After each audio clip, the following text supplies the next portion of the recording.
രാവിലെ എണീക്കുന്നത് തന്നെ തുമ്മിക്കൊണ്ടാണ്.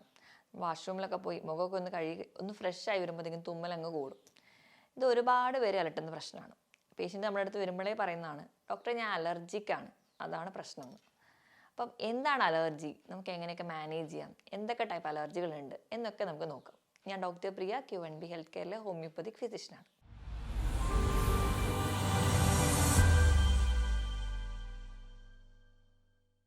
നമ്മുടെ സറൗണ്ടിങ്സിൽ നമ്മുടെ ചുറ്റുപാടുമൊക്കെ ചില വസ്തുക്കളോട് ചില ആൾക്കാർക്ക് ഒന്ന് ഓവർ ആക്റ്റീവായിട്ട് ഇരിക്കും. ഈ ഒരു കണ്ടീഷനാണ് നമ്മൾ കൂടുതലും അലർജി എന്ന് പറയും. കൂടുതലും നമ്മുടെ ലങ്സ്, അതുപോലെ തന്നെ മൂക്ക്, ത്വക്കിനെയൊക്കെയാണ് ബാധിക്കുക. അപ്പോൾ ഇങ്ങനെ ഒരു കോണ്ടാക്ട്, ഇപ്പോൾ ഒരു ഉദാഹരണം പറയുകയാണെങ്കിൽ പൊടി എന്ന് പറയുന്നതാണ് ചിലർക്ക് അലർജി എങ്കിൽ ആ പൊടിയെ നമ്മൾ അലർജൻ എന്നാണ് പറയുക. നമ്മുടെ ശരീരത്തിൽ ആദ്യമായിട്ടൊരു പൊടി തട്ടുമ്പോൾ നമ്മുടെ ശരീരം പുറത്തോട്ടൊന്നും ലക്ഷണങ്ങളൊന്നും കാണിക്കുന്നില്ല. പക്ഷേ നമ്മുടെ ശരീരത്തിൻ്റെ ഉള്ളിൽ രക്തത്തിൽ ചെറിയ മാറ്റങ്ങളൊക്കെ വന്നിട്ട് ശ്വേതരക്താണുക്കൾ വഴി IgE എന്ന് പറയുന്ന ഒരു ആൻറ്റിബോഡി ഈ ഒരു അലർജനെതിരെ ഉണ്ടായിട്ടുണ്ടാവും. അതായത് ഈ അലർജൻ ഉണ്ടാവുന്ന ഘടകത്തിന് നമ്മൾ ആൻറ്റിജൻ എന്നും, ഈ ആൻറ്റിജനെതിരെയാണ് ഈ ഒരു ആൻറ്റിബോഡി ഉണ്ടാവുന്നത്. രണ്ടാമത്തെ തവണയോ അല്ലെങ്കിൽ മൂന്നാമത്തെ തവണയോ ഒക്കെ ഈ ഒരു ആൻറ്റിജനുമായിട്ട് കോണ്ടാക്ട് വരുന്ന സമയത്ത് ഒരു ആൻറ്റിജൻ ആൻറ്റിബോഡി കോംപ്ലക്സ് ഒക്കെ ഫോം ചെയ്യുന്നു. ഈ ഒരു കോംപ്ലക്സ് ആണ് നമ്മുടെ ശരീരത്തിൽ പല ലക്ഷണങ്ങളും കാണിക്കുന്നത്. ചിലർക്ക് തുമ്മലാണ്, ചിലർക്ക് ചൊറിച്ചിലാണ്, ചിലർക്ക് ചുമയായിട്ടാണ്. പല രീതിയിലാണ് നമുക്ക് അലർജി പ്രസൻറ്റ് ചെയ്യാറ്.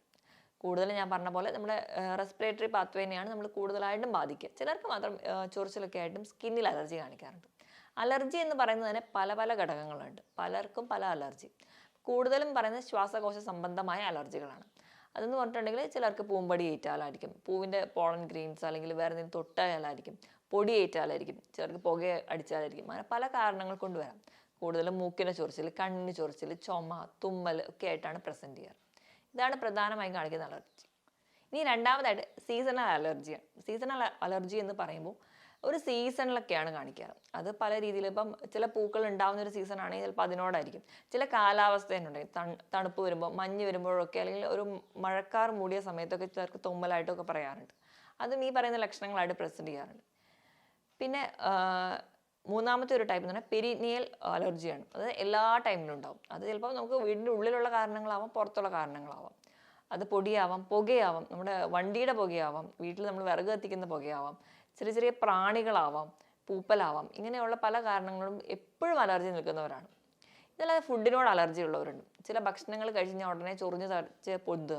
കൂടുതലും പ്രോട്ടീനാണ്, നട്ട്സ്, പാല്, ഇതൊക്കെ. അതുകൊണ്ടാണ് നമ്മൾ കുഞ്ഞു കുട്ടികൾക്ക് 1 വയസ്സ് കഴിഞ്ഞിട്ടൊക്കെ പാലൊക്കെ കൊടുക്കുക എന്ന് പറയുന്നത്. ഇന്ന് കുഞ്ഞു കുട്ടികളിൽ പോലും ഈ ഫുഡ് അലർജി കാണിക്കുന്നത് കൊണ്ടാണ്, അല്ലെങ്കിൽ ഒരു പ്രോട്ടീൻ അലർജി കാണിക്കുന്നത് കൊണ്ടാണ്. ചില ആൾക്കാർക്ക് ഞണ്ട്, കൊഞ്ച് അല്ലെങ്കിൽ കണവ പോലെയുള്ള കടൽ മത്സ്യങ്ങൾ കഴിച്ചാൽ കാണിക്കാറുണ്ട്. ബീഫ് കഴിച്ചാൽ അലർജി ഉണ്ടാവുന്നവരുണ്ട്. അവർക്ക് ചൊറിഞ്ഞ് തടിക്കുന്നുണ്ടാവും. അതിനോടൊപ്പം തന്നെ വയറുവേദന, വയറിളക്കം, ഛർദിൽ, അതിസാരം പോലെയുള്ള പ്രശ്നങ്ങൾ കാണിക്കാറുണ്ട്. അവിടെയും ഒരു ഓവർ റിയാക്റ്റീവാണ്. ചില ഭക്ഷണത്തിനോട് നമ്മുടെ ആമാശയത്തിൽ അല്ലെങ്കിൽ കുടലിലൊക്കെ ഉണ്ടാകുന്ന ഈ ഒരു സബ് മ്യൂക്കസ്, അവിടുത്തെ ഉണ്ടാകുന്ന കോശങ്ങൾ കാണിക്കുന്ന ഒരു റിയാക്ഷനാണ്. ചിലർക്ക് മരുന്നിനോടായിരിക്കും അലർജി കാണിക്കുക. ചില മരുന്നുകളോ ചില ഇഞ്ചക്ഷൻസോ ഒക്കെ എടുത്തു കഴിഞ്ഞ് കഴിഞ്ഞാൽ അവിടെ ഒരു ശരീരം ചൊറിഞ്ഞ് പൊന്തുന്നതായി കാണാം. അവർക്ക് ഉടനെ BP കുറഞ്ഞു പോകും, അതുപോലെ തന്നെ ഷുഗർ കുറഞ്ഞു പോകും, ഹാർട്ട് റേറ്റ് ഒക്കെ മാറാൻ വരും. നമ്മൾ അനാഫൈലാറ്റിക് ചേഞ്ചസ് എന്ന് പറയാം. ഇത് അലർജികളിൽ ഏറ്റവും പേടിക്കേണ്ടത് ഈ ഒരു കൂട്ടരെയാണ്. അവരെ നമുക്കൊരു എന്താ പറയുക, മരണത്തിന് വരെ കാരണമാവാറുണ്ട്. ചില ഇഞ്ചക്ഷനൊക്കെ എടുക്കുന്നതിൻ്റെ ഭാഗമായിട്ട് ഉണ്ടാവാറുണ്ട്. ഈ ഒരു കണ്ടീഷനാണ് ഏറ്റവും സിവിയർ ആയിട്ട് കാണിക്കുന്നത്. ഇതൊക്കെയാണ് പ്രധാനമായിട്ടും കാണിക്കുന്ന അലർജികൾ. ഇത് കൂടാതെ ചിലർക്ക് കാണുന്ന ഒന്നാണ് കോണ്ടാക്ട് ഡെർമറ്റൈറ്റിസ്. ചില വസ്തുക്കളോട് കോണ്ടാക്ട് വരുമ്പോൾ, ചില ആഭരണങ്ങളോട്, ചിലർക്ക് സ്വർണ്ണം അലർജി അല്ലെങ്കിൽ വെള്ളി അലർജി എന്നൊക്കെ പറയുന്നത് കേൾക്കാറുണ്ട്. ഇത് ചില വസ്തുക്കളോട് കോണ്ടാക്ട് വരിക, ചില ഡ്രസ്സിനോട്, ചില മൃഗങ്ങളുടെ തോലുകൊണ്ട് ഉണ്ടാകുന്ന ഡ്രസ്സിനോട് അലർജി കാണിക്കുക, അങ്ങനത്തെ ഒരു അലർജി ആയിട്ട് പ്രസൻറ്റ് ചെയ്യാറ്. ചിലർക്ക് കണ്ണിന് മാത്രമായിട്ട് കൺജങ്ക്റ്റിവൈറ്റിസ് ആയിട്ട് പ്രസൻറ്റ് ചെയ്യാറ്, കണ്ണിന് ഭയങ്കര ചൊറിച്ചിലായിട്ട് വരാറുണ്ട്. അങ്ങനെ ഒരു പ്രസൻറ്റേഷൻ ഉണ്ട്. ചിലർക്ക് പാരമ്പര്യമായിട്ട് അലർജി പ്രസൻറ്റ് ചെയ്യാറുണ്ട്. അതായത് അച്ഛനും അമ്മയ്ക്കും ഉണ്ട്, അത് കുട്ടികൾക്കും വരാറുണ്ട്. പാരമ്പര്യമായിട്ടൊക്കെ അലർജി വരുന്ന സമയത്ത് അവർ പറയാറുണ്ട് അച്ഛനും അമ്മയ്ക്ക് അലർജിക്കാണ്. അച്ഛനും അമ്മയ്ക്കും ഉണ്ടെങ്കിൽ കുട്ടികൾക്ക് വരാനുള്ള ചാൻസ് 4 മടങ്ങ് ഇരട്ടി കൂടുതലാണ് സാധാരണ ആൾക്കാരെ വെച്ച് നോക്കുമ്പോൾ. ഇത് കൂടാതെ വരുന്ന അലർജികളാണ് മെൻ്റൽ സ്ട്രെസ്സും ടെൻഷനും പോലും ചിലർക്ക് അലർജി ആയിട്ട് പ്രസൻറ്റ് ചെയ്യാറുണ്ട്. ഭയങ്കര വീക്ക്നെസ് ഒക്കെ തോന്നിയിട്ട് അവർക്ക് അതൊരു അലർജിക് പ്രസൻറ്റേഷൻ ആയിട്ട് പറയാറുണ്ട്. ഇതൊക്കെയാണ് കൂടുതലും കാണിക്കാറ്. പിന്നെ ഇത് കൂടാതെ തന്നെ ചില വസ്തുക്കളോട്, ആഭരണങ്ങളോട് ഉള്ളതുപോലെ തന്നെ ചില മൃഗങ്ങളോട്, വീട്ടിൽ ചില മൃഗങ്ങളെ വളർത്തുന്നുണ്ടെങ്കിൽ അതിൻ്റെ അകത്തുണ്ടാകുന്ന രോമങ്ങളോ അല്ലെങ്കിൽ വളരുന്ന ചെറിയ പ്രാണികളോടും ഒക്കെ അലർജി കാണിക്കാറുണ്ട്. ഇങ്ങനെ പല ആൾക്കാർക്കും പല വസ്തുക്കളോടും ആയിരിക്കും അലർജി. ഒരു കൂട്ടം ആൾക്കാർക്ക് കാണിക്കുന്ന ഒരു അലർജൻ ചിലപ്പോൾ മറ്റൊരാൾക്ക് അലർജി ഉണ്ടായിക്കോണമെന്നില്ല. പല ആൾക്കാരുടെയും അലർജി ഉണ്ടാവുന്ന വസ്തുക്കൾ വ്യത്യാസമായിരിക്കും. ചില ആൾക്കാർക്ക് ആ അലർജി പുറത്തോട്ട് കാണിക്കുന്നത് തന്നെ വളരെ വ്യത്യസ്തമായ രീതിയിലായിരിക്കും. ചിലർക്ക് ഭയങ്കരമായിട്ട് ചൊറിഞ്ഞ് തടിക്കുന്നുണ്ടാവും. ഇപ്പോൾ ഒരു ഉദാഹരണം പറയുകയാണെങ്കിൽ നമുക്കറിയാം, നമ്മൾ പാറ്റയോട് അലർജി കാണിക്കുന്ന ചില കൂട്ടം ആൾക്കാരുണ്ട്. പാറ്റയോട് കാണിക്കുമ്പം അവർ യാദൃശ്ചികമായിട്ട് എവിടെയെങ്കിലും ഒരു പാറ്റ ഉണ്ടാകുന്ന ഒരു ഏരിയയിൽ പോയിട്ടായിരിക്കും ചിലപ്പോൾ അവർ തന്നെ അറിയാതെ തന്നെ അവർക്ക് ശരീരം മൊത്തം ചൊറിഞ്ഞ് കടിക്കുക, ശരീരത്തിൽ വലിയ വലിയ തിണർപ്പ് പോലെ പ്രസൻറ്റ് ചെയ്യുക, അങ്ങനെയൊക്കെ പ്രസൻറ്റ് ചെയ്യാറുണ്ട്. അപ്പം ചില ജീവികളോട് ചില പ്രാണികളോടും ഒക്കെ അലർജിക് ആയിട്ട് ആൾക്കാരുണ്ട്. ഈ അലർജി കൊണ്ട് തന്നെ ഒരുപാട് പേര് ഒരുപാട് കഷ്ടപ്പെടുന്നവരുണ്ട്. ഈ നമ്മൾ കേൾക്കുമ്പോൾ ഒരു തുമ്മലായിട്ടോ മൂക്കുറിപ്പായിട്ടോ ആയിട്ട് പ്രസൻറ്റ് ചെയ്യുക. പക്ഷെ ഇതല്ലാതെ തന്നെ അവർക്ക് അവരുടെ പ്രവർത്തനങ്ങളെയൊക്കെ ബാധിക്കുന്ന രീതിയിൽ ദിവസവും ഈ അലർജി കൊണ്ട് ബുദ്ധിമുട്ടുന്നവരുണ്ട്. ഏറ്റവും കൂടുതലായിട്ട് നമ്മുടെ മുമ്പിൽ എത്തുന്ന കേസുകൾ എന്ന് പറഞ്ഞാൽ കൂടുതലും അലർജിക് റൈനൈറ്റിസ് ആണ്. അലർജിക് റൈനൈറ്റിസ് എന്ന് പറയുമ്പോൾ തുടങ്ങുന്നത് തന്നെ ഈ രാവിലെ എണീക്കുമ്പോഴുള്ള തുമ്മൽ, മൂക്കൊലിപ്പ്, മൂക്കിന് ഭയങ്കര ചൊറിച്ചിൽ, ചെവിക്ക് ചൊറിച്ചിൽ, കണ്ണിന് ചൊറിച്ചിലൊക്കെ ആയിട്ടായിരിക്കും. പിന്നെ അതൊരു ചുമയിലോട്ട് പോകും. അത് പിന്നെ നീണ്ടു നിന്നിട്ടാണ് അവർക്ക് ആ ഒരു ലങ്സിനുള്ള ഇൻഫെക്ഷൻസ് ഒക്കെ ആയിട്ട് വരുന്നത്. ചിലപ്പോൾ അവർക്കത് കണ്ടിന്യൂസ്ലി പ്രസൻറ്റ് ചെയ്യുമ്പോൾ ചിലപ്പോൾ ഒരു ആസ്മയിലോട്ടൊക്കെ പോകാറുണ്ട്. അപ്പോൾ കൂടുതലും ഈ ഒരു അലർജിക് ഫീച്ചേഴ്സ് എന്ന് പറഞ്ഞാൽ ഇതൊക്കെയാണ് പ്രസൻറ്റ് ചെയ്യുന്നത്. ഭക്ഷണം കഴിക്കുമ്പോൾ ഉണ്ടാകുന്ന അലർജിക്ക് ആണെങ്കിൽ വയറുവേദനയും വയറിളക്കവും ആയിട്ട് കൂടുതൽ പ്രസൻറ്റ് ചെയ്യും. അതിനോടൊപ്പം തന്നെ ഈ ഒരു ലക്ഷണങ്ങൾ കൂടി പ്രസൻറ്റ് ചെയ്യുന്നത് കാണാം. ഇനിയിപ്പം അലർജി ഉണ്ട് എന്ന് നമുക്ക് മനസ്സിലായില്ല, നമ്മുടെ പാരമ്പര്യമായിട്ട് അലർജി ഒക്കെ ഉണ്ടെങ്കിൽ നമ്മുടെ കുട്ടികൾക്ക് അതുണ്ടോ എന്നൊക്കെ അറിയാൻ വേണ്ടി നമ്മളെപ്പോൾ ഒരു ഡോക്ടറുടെ കൺസൾട്ടേഷൻ എടുക്കുന്നത് നല്ലതാണ്. നമ്മൾ ഡോക്ടറെ അടുത്ത് ചെല്ലുമ്പോൾ തന്നെ നമ്മൾ അലർജി ഉണ്ടോ എന്നൊക്കെ ആദ്യം ടെസ്റ്റ് ചെയ്ത് നോക്കിയിട്ട് മാത്രമേ ചികിത്സയിലേക്ക് കിടക്കാറുള്ളൂ. നമ്മൾ അലർജി ഉണ്ടോ എന്ന് അറിയാൻ വേണ്ടി ഏറ്റവും ആദ്യം നമ്മൾ നോക്കുന്നത് ഈസ്നോഫിൽ കൗണ്ട്, രക്തത്തിൽ ഈസ്നോഫിലിൻ്റെ കൗണ്ട്, IgE ഒക്കെ നമ്മൾ നോക്കാറുണ്ട്. അപ്പോൾ അതിൻ്റെ ഒരു ലെവലൊക്കെ എബവ് ആവുകയാണെങ്കിൽ നമുക്ക് സ്പെസിഫിക് ആയിട്ട് എന്തിനോടാണോ അലർജി എന്നറിയാൻ വേണ്ടി മരുന്നുകൾക്ക് വേണ്ടി സ്പെസിഫിക് ആയിട്ട് ഇന്ന മരുന്നുകളോട് അലർജി ഉണ്ടോ, പാരസെറ്റമോളോ പെൻസിൽ, അങ്ങനെ പല പല മരുന്നുകളോടുള്ള അലർജി അതിനായിട്ട് ടെസ്റ്റ് ഉണ്ട്. ചില ഭക്ഷണം അല്ലെങ്കിൽ ചില പ്രാണികളോടാണ് അലർജി, അതും വ്യത്യസ്തമായ ടെസ്റ്റുകളുണ്ട്. ഇതുകൂടാതെ ഇനിയിപ്പം നമുക്ക് ഏതെങ്കിലും കോണ്ടാക്ട് ഡെർമറ്റൈറ്റിസ് ആയിട്ടാണ് വരുന്നതെങ്കിൽ ചെറിയ തോതിൽ ഈ അലർജി ഉണ്ടാക്കുന്നു എന്ന് സംശയിക്കുന്ന വസ്തുവിനെ നമ്മൾ ഇഞ്ചെക്ട് ചെയ്യുന്നു, എന്നിട്ട് അവിടെ ഉണ്ടാകുന്ന റിയാക്ഷൻ നമ്മൾ നോക്കാറുണ്ട്. ഇനി ഫുഡ് അലർജി ആണെങ്കിലും ചെറിയ തോതിൽ ഭക്ഷണം കൊടുത്തു നോക്കിയിട്ടാണ് ഈ അലർജി ഉണ്ടോ എന്നറിയാറ്. ഇപ്പം അലർജി ഉണ്ട് എന്ന് അറിഞ്ഞു കഴിഞ്ഞാൽ അതിൻ്റെ ചികിത്സ എന്ന് പറഞ്ഞു കഴിഞ്ഞാൽ ആദ്യം തന്നെ നമ്മൾ മാക്സിമം പറയാറ് ഈ അലർജിക്ക് ആയിട്ടുണ്ടാകുന്ന വസ്തുക്കളോട് കോണ്ടാക്ട് മാക്സിമം ഒഴിവാക്കുക. ഇപ്പം വളർത്തു മൃഗങ്ങളെയോ അല്ലെങ്കിൽ അങ്ങനെയൊക്കെയാണ് അലർജി എങ്കിൽ മാക്സിമം നിങ്ങൾ നിങ്ങളുടെ വീട്ടിൽ വളർത്താതിരിക്കാൻ വേണ്ടി ശ്രദ്ധിക്കുക. പൊടിയോടാണ് കൂടുതൽ, മാക്സിമം റൂമൊക്കെ ക്ലീൻ ചെയ്ത് വെക്കുക. അപ്പം എത്രയായാലും കുറേയൊക്കെ പൊടി അടിക്കേണ്ടി വരുന്ന സാഹചര്യങ്ങളാണെങ്കിൽ നിങ്ങൾ മാക്സിമം മാസ്ക് ധരിക്കാൻ വേണ്ടി ശ്രദ്ധിക്കുക. കൂടുതലും ആ ഒരു വൃത്തി അങ്ങനത്തെ പ്രശ്നങ്ങളൊക്കെ അല്ലെങ്കിൽ പൂപ്പൽ, ഫംഗസ് ബാധിത അങ്ങനത്തെ പൊടികളൊക്കെയാണ് പ്രശ്നങ്ങൾ, നിങ്ങൾ മാക്സിമം ക്ലീൻ ആക്കി ഇരിക്കാൻ വേണ്ടി ശ്രദ്ധിക്കുക. നിങ്ങളും കുറച്ചുകൂടെ ഹൈജീൻ ആയിട്ടിരിക്കാൻ വേണ്ടി ശ്രദ്ധിക്കുക. തണുപ്പ് പോലെയുള്ള പ്രശ്നങ്ങളാണെങ്കിൽ മാക്സിമം ആ ഒരു ക്ലൈമറ്റിൽ നിങ്ങൾ പ്രൊട്ടക്ഷൻ എടുക്കുക. അപ്പോൾ നിങ്ങൾ ആ ഒരു ഏരിയയിൽ ജീവിക്കുന്നവരാണെങ്കിൽ പോലും നിങ്ങൾക്ക് പ്രൊട്ടക്ട് ചെയ്യാൻ പറ്റുന്ന രീതിയിൽ അതൊക്കെ പ്രൊട്ടക്ട് ചെയ്യുകയാണെങ്കിൽ ഒരു പരിധി വരെ നിങ്ങൾക്ക് ഈ ബുദ്ധിമുട്ടുകളൊക്കെ കുറയാൻ പറ്റും. അപ്പം ആദ്യം ബേസിക്കലി നമ്മൾ എന്തിനോടാണ് അലർജി എന്നാണ് നമ്മൾ തിരിച്ചറിയേണ്ടത്. അപ്പം ഇങ്ങനെ നമുക്ക് പാരമ്പര്യമായിട്ടോ അല്ലെങ്കിൽ നമുക്ക് റെക്കറൻ്റ് ആയിട്ട് ഇങ്ങനെ ഒരു പ്രശ്നം വരുന്നുണ്ടെങ്കിൽ നിങ്ങളൊരു ഡയറി എടുത്തിട്ട് നോട്ട് ഡൗൺ ചെയ്യാം. നിങ്ങൾ എന്ത് ചെയ്തപ്പോഴാണ് ഇങ്ങനെ ഒരു പ്രശ്നം വന്നത്, അല്ലെങ്കിൽ എന്ത് ഭക്ഷണം കഴിച്ചപ്പോഴാണ്, നിങ്ങൾ എവിടെ പോയപ്പോഴാണ്, നിങ്ങൾ എന്തെങ്കിലും കോണ്ടാക്ട് വന്നിരുന്നോ, ഈ ഒരു അലർജി ഉണ്ടാകുന്നതിന് ഒരു 4 മണിക്കൂർ മുൻപ് വരെയുള്ള കണ്ടീഷൻസ് ഒക്കെ ഒന്ന് റൂൾ ഔട്ട് ചെയ്ത് നോക്കുക. എന്നിട്ട് അതൊക്കെ നോട്ട് ഡൗൺ ചെയ്യാം. ഒരു 3-4 പ്രാവശ്യം സിറ്റിംഗ് വരുമ്പോൾ തന്നെ നമുക്ക് മനസ്സിലാവും ഏതിനോടാണ് അലർജി ഉണ്ടായതെന്ന്. അപ്പം ആ ഒരു കോണ്ടാക്ട് ആയിട്ടുള്ള വസ്തുക്കൾ മാക്സിമം അവോയ്ഡ് ചെയ്യാൻ വേണ്ടി ശ്രദ്ധിക്കുക. ഇതുവരെ നമ്മൾ നോക്കിയത് എങ്ങനെയൊക്കെയാണ് അലർജികൾ ഉണ്ടാകുന്നത്, അതിൻ്റെ ലക്ഷണങ്ങൾ എന്തൊക്കെയാണെന്നാണ്. പിന്നെ ഒരു മാനേജ്മെൻറ്റ് സൈഡിലോട്ട് പോവുകയാണെങ്കിൽ ഏറ്റവും കൂടുതൽ ആൾക്കാർക്ക് അറിയേണ്ടതും അത് തന്നെയായിരിക്കും, എങ്ങനെ നമുക്ക് അലർജി മാനേജ് ചെയ്യാം. ഞാൻ ഈ പറഞ്ഞ രീതിയിലൊക്കെയുള്ള കാര്യങ്ങൾ നിങ്ങൾക്ക് മാക്സിമം അവോയ്ഡ് ചെയ്യുക. നമ്മുടെ ഭക്ഷണത്തിലും അല്ലെങ്കിൽ നമ്മുടെ പ്രകൃതിയിലൊക്കെ വരുത്തേണ്ട എന്തൊക്കെ മാറ്റങ്ങളാണ് നമുക്കുള്ളത് നോക്കാം. ഭക്ഷണത്തിൻ്റെ കേസ് എടുക്കുകയാണെങ്കിൽ നമുക്കറിയാം, നമ്മൾ കഴിക്കുന്ന ഭക്ഷണത്തിൽ ഉപ്പിൻ്റെയും മധുരത്തിൻ്റെയും അളവ് ഒരു പരിധി വരെ കുറയ്ക്കുകയാണെങ്കിൽ നമ്മുടെ ശരീരത്തിലെ പല നീർക്കെട്ടുകളും കുറയ്ക്കും. ഇപ്പോൾ അലർജി ആയിട്ട് ഇരിക്കുന്ന ആൾക്കാരാണെങ്കിൽ അവരുടെ ശ്വാസകോശത്തിലോ അല്ലെങ്കിൽ അവരുടെ റെസ്പിറേറ്ററി പാത്തിലൊക്കെ നീർക്കെട്ടുണ്ടാവാനുള്ള ചാൻസ് വളരെ മറ്റുള്ള ആൾക്കാരെ വെച്ച് നോക്കുമ്പോൾ കൂടുതലാണ്. അപ്പം അങ്ങനെയൊക്കെ ഉണ്ടെങ്കിൽ നിങ്ങൾ മാക്സിമം ഭക്ഷണത്തിൽ നിന്ന് എരിവ്, പുളി, ഉപ്പ്, മധുരം ഒക്കെ കുറയ്ക്കാൻ വേണ്ടി ശ്രദ്ധിക്കുക.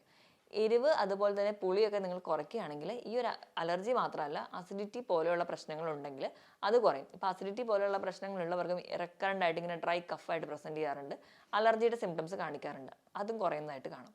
പിന്നെ ശരീരഭാരം കൂടുന്ന സമയത്ത്, ഇപ്പോൾ ശരീരഭാരം നിങ്ങൾ അമിതമായിട്ട് ഭക്ഷണം കഴിച്ച് ശരീരഭാരം കൂടുകയാണ്, പ്രത്യേകിച്ച് വ്യായാമമൊന്നും ഇല്ലെങ്കിൽ, വ്യായാമമൊന്നും ഇല്ലാത്ത ആൾക്കാർ ഈ വണ്ണം കൂടുന്നതിൻ്റെ ഭാഗമായിട്ട് നമ്മുടെ ആ ഒരു റെസ്പിറേറ്ററി പാത്വേ അല്ലെങ്കിൽ നമ്മുടെ ശ്വാസകോശത്തിനോട് ആ ഒരു ഏരിയയിലൊക്കെ വെയിറ്റ് കൂടുന്നതിൻ്റെ ഭാഗമായിട്ട് ഒരു കംപ്രഷൻ തോന്നുകയും നമുക്ക് ശ്വാസം എടുക്കാൻ കുറച്ച് ബുദ്ധിമുട്ടുണ്ടാകും, കുറച്ച് എനർജി കൂടുതൽ എടുക്കേണ്ടി വരികയും ചെയ്യും. അപ്പോൾ അങ്ങനെ വരുന്നവർക്കും ഈ പല രോഗങ്ങളിലോട്ടും അല്ലെങ്കിൽ പല ലങ് ഡിസീസിലോട്ട് പോകുന്നത് കാണാം. അപ്പോൾ നിങ്ങളുടെ ഫുഡും ഒന്ന് കൺട്രോൾ ചെയ്യാൻ വേണ്ടി ശ്രദ്ധിക്കണം.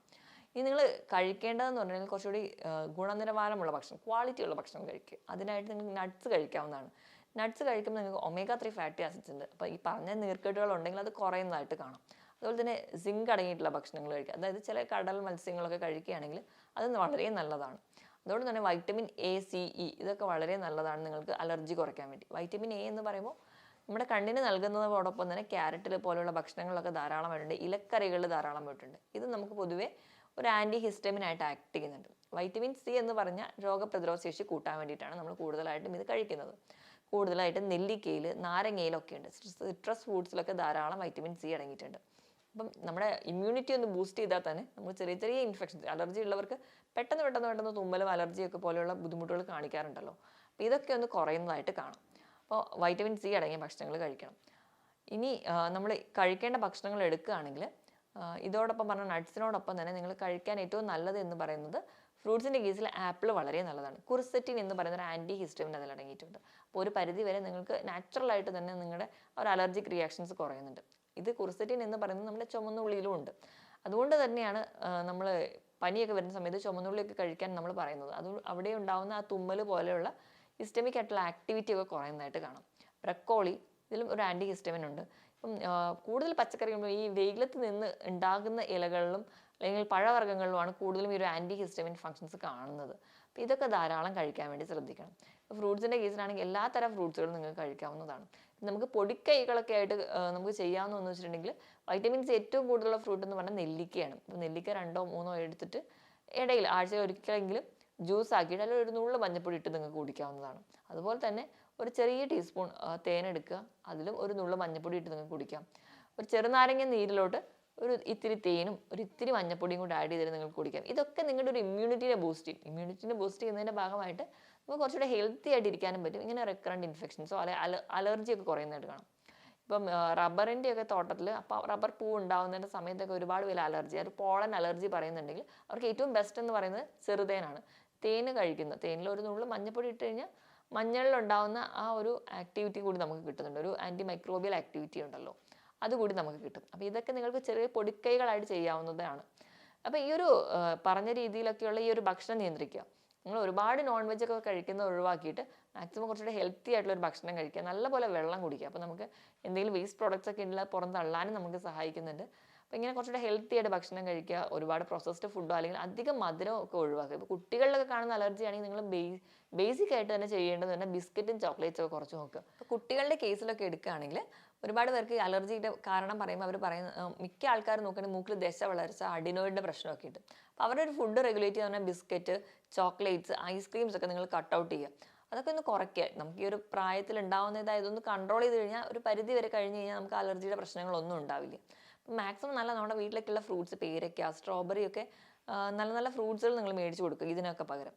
അപ്പോൾ അതൊക്കെ ചെയ്ത് കഴിഞ്ഞാൽ ഒരു പരിധി വരെ നിങ്ങൾക്ക് കുറയ്ക്കാം. പിന്നെ നമ്മൾ കഴിക്കേണ്ടത് നമ്മുടെ പ്രോബയോട്ടിക്സ് ആണ്. പ്രോബയോട്ടിക്സ് എന്ന് പറയുമ്പോൾ നമ്മുടെ ആമാശയത്തിനുമായിട്ട് ബന്ധപ്പെട്ടതാണെങ്കിലും നമ്മുടെ ആമാശയം ഓക്കെ ആണെങ്കിൽ ഒരു പരിധി വരെ അലർജി കുറയുന്നതായിട്ട് കാണും. അത് എല്ലാ തരത്തിലുള്ള അലർജി, ഇപ്പം സ്കിൻ അലർജി ആയിക്കോട്ടെ, അല്ലെങ്കിൽ നമ്മുടെ റൈനൈറ്റിസ് പോലെയുള്ള കണ്ടീഷൻ ആയിക്കോട്ടെ, ഫംഗൽ അലർജി ആയിക്കോട്ടെ, എന്ത് അലർജിക്കും ഒരു പരിധി വരെ ഗട്ടിൻ്റെ ആരോഗ്യം വളരെ ഇമ്പോർട്ടൻ്റ് ആണ്. അപ്പോൾ പ്രോബയോട്ടിക്സ് ആയിട്ട് പുളിയില്ലാത്ത തൈര് സ്ഥിരമായി തന്നെ കഴിക്കുക. നമ്മുടെ വീട്ടിലൊക്കെ ഉണ്ടാക്കുന്ന നല്ലെണ്ണയൊക്കെ ഒഴിച്ച് കടുകൊക്കെ ചതച്ചിട്ടുള്ള നല്ല അച്ചാറുകളൊക്കെ കഴിക്കുന്നത് നല്ലൊരു പ്രോബയോട്ടിക്കാണ്.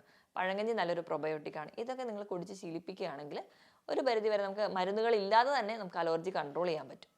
പിന്നെ ഏറ്റവും പ്രധാനം എന്ന് പറഞ്ഞാൽ നമ്മുടെ വൈറ്റമിൻസ് ആണ്. വൈറ്റമിൻസിൽ vitamin A, C, D, E ഇതൊക്കെ ഒരു അലർജിക്കെതിരെ പോരാടുന്ന വൈറ്റമിൻസ് ആണ്. വൈറ്റമിൻ എ ഞാൻ തുടക്കത്തിൽ പറഞ്ഞതുപോലെ ക്യാരറ്റിലൊക്കെ ഉണ്ട്, ഇലക്കറികളിലുണ്ട്. ഇതൊക്കെ ധാരാളമായിട്ട് കഴിക്കാൻ വേണ്ടി ശ്രദ്ധിക്കുക. മുത്താറിയൊക്കെ കൊടുക്കാൻ വേണ്ടി ശ്രദ്ധിക്കുക. മുത്താറിയൊക്കെ കഴിക്കുമ്പോൾ ഒരു പരിധി വരെ നമുക്ക് വൈറ്റമിൻ എ ധാന്യങ്ങളിൽ നിന്നൊക്കെ നമുക്ക് കിട്ടുന്നുണ്ട്. അതുപോലെ തന്നെ ചെറിയ മാംസങ്ങളിലൊക്കെ ലിവറുകളിലൊക്കെ നിങ്ങൾക്ക് അടങ്ങിയിട്ടുണ്ട്. അപ്പോൾ ഇതൊക്കെ നിങ്ങൾ കൊടുക്കാൻ വേണ്ടി ശ്രദ്ധിക്കുക. അതോടൊപ്പം നമ്മൾ വൈറ്റമിൻ ഡിയുടെ കേസ് എടുക്കുകയാണെങ്കിൽ നമ്മൾ അലർജി ഉള്ള ആൾക്കാരിൽ ഒരു 70 മുതൽ 75% ആൾക്കാരെ നോക്കിയിട്ടില്ല അവർക്ക് വൈറ്റമിൻ ഡി ലെവൽ വളരെ കുറവായിരിക്കും. വൈറ്റമിൻ ഡി എന്ന് പറഞ്ഞാൽ നമുക്ക് സൂര്യപ്രകാശത്തിൽ നിന്ന് കിട്ടുന്ന വൈറ്റമിനാണ്. രാവിലെ ഒരു 10 മണി മുതൽ ഉച്ചയ്ക്ക് 1 മണി വരെയുള്ള വെയിൽ നമ്മുടെ സ്കിന്നിൽ വീഴത്തക്ക രീതിയിൽ കൊള്ളുകയാണെങ്കിൽ, ഒരു 10 മിനിറ്റെങ്കിലും ദിവസം കൊള്ളുകയാണെങ്കിൽ നമുക്ക് വൈറ്റമിൻ ഡി എന്ന് പറയുന്നതിന് ഒരു ഷോർട്ടേജ് ഉണ്ടാവില്ല.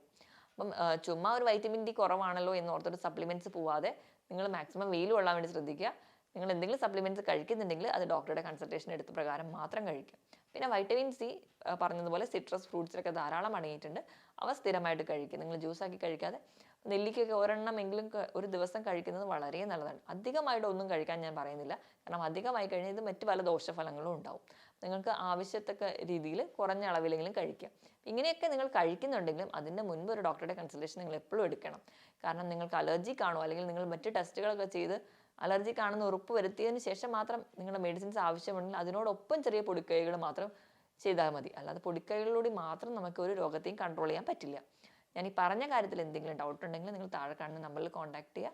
മറ്റൊരു ഹെൽത്ത് ടോപ്പിക്കുമായിട്ട് ഞാൻ വീണ്ടും വരുന്നവരെ നന്ദി.